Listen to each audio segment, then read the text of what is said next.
Welcome guys to my Stamina Nightblade build. This is a build for open wall.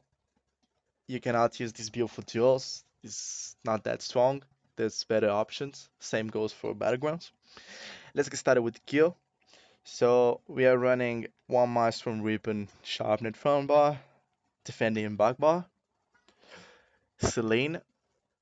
You're not forced to run Selene. You can use Bloodspawn. I've been running Bloodspawn for maybe 7 months, maybe more. It's a very strong set, especially if you're fighting Zergs. I usually swap between Blue and Selene depending on zero deal. For example, if there's a lot of Zergs, I will definitely go for Blue. If everything is small scale, I go for Selene, but Blue is very strong. I suggest to try it at least once on your Nightblade, and you will understand what I mean. I'm running Selene most of the time right now because I really like the One Piece bonus and the proc. The proc is just very useful. Always proc it when I'm executing someone, so that's why I keep this set.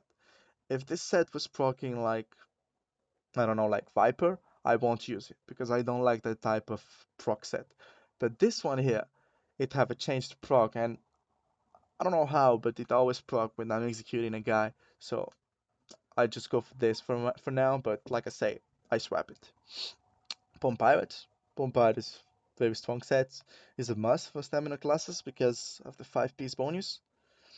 The threats I use are 1 infused, 4 impen, and 2 will feeded, so I can get 30% reduced costs into roll dodging, and it's very useful because with the Nightblade you spend most of the time roll dodging everything you do, so it's very useful to have it. Jewelry agility. 1 is stamina recovery, 2 weapon damage, so we have some nice sustain that you need in this patch.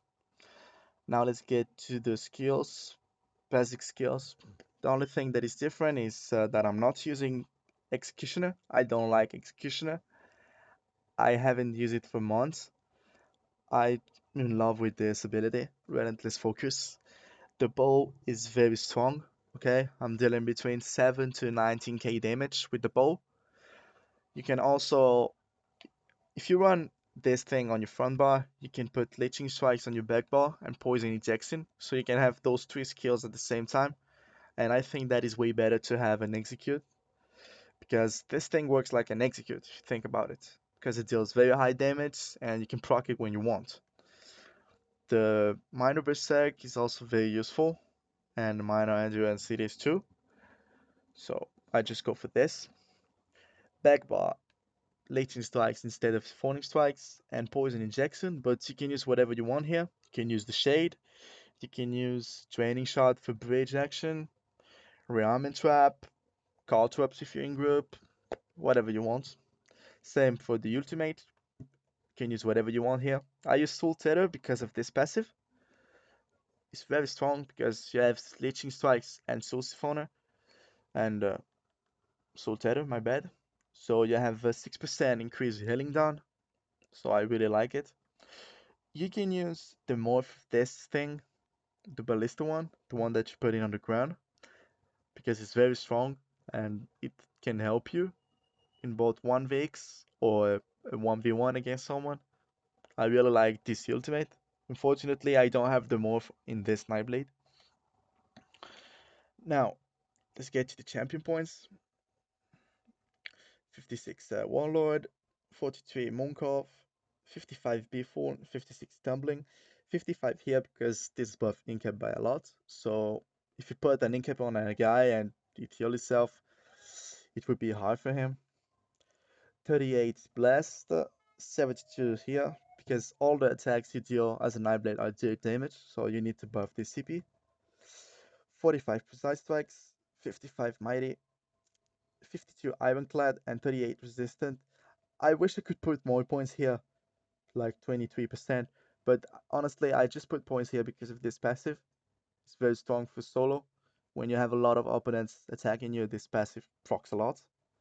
I wish I could put more points here, but I don't have enough CP. Same goes for this one.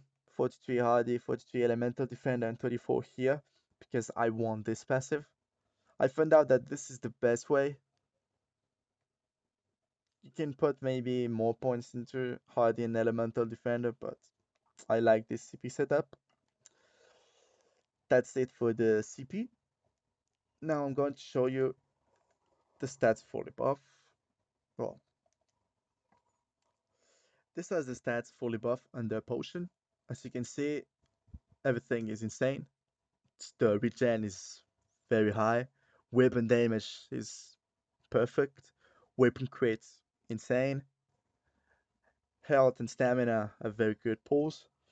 The reason is because I have points here. I can choose between having 41k stamina or 25k health, and I go for the health because stamina Nightblades are squishy, and you rather go for blue spawn, choking if you want to survive, but that's why I put points here because I'm not running blue spawn or choking right now.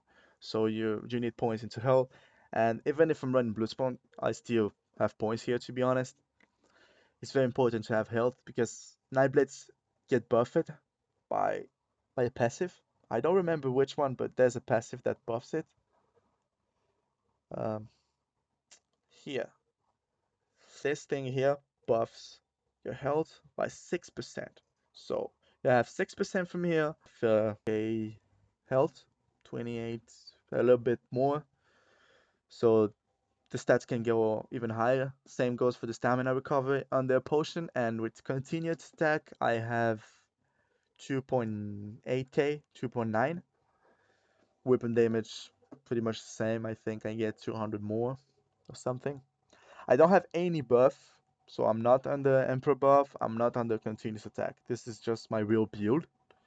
The Teeth as the Moonstone because I need the crit for everything for healing and damage. And that's it for the video. As you can see, the sustain is very good.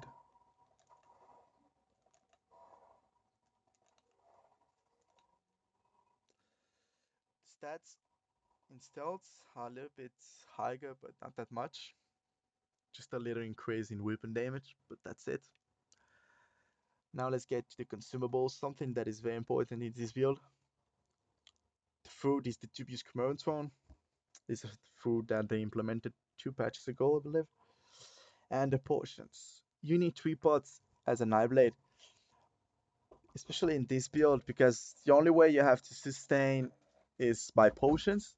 So it's very useful to run 3 pots because they buff your magicka and your stamina by a lot.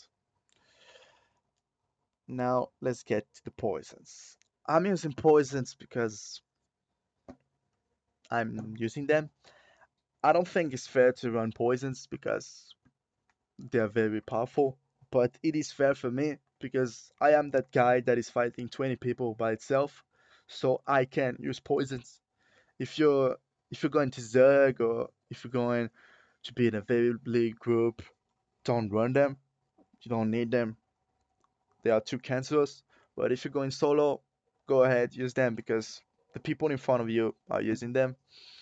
Same goes for those. I use those when I'm fighting like someone that is cancerous, perma blocking or perma healing bot.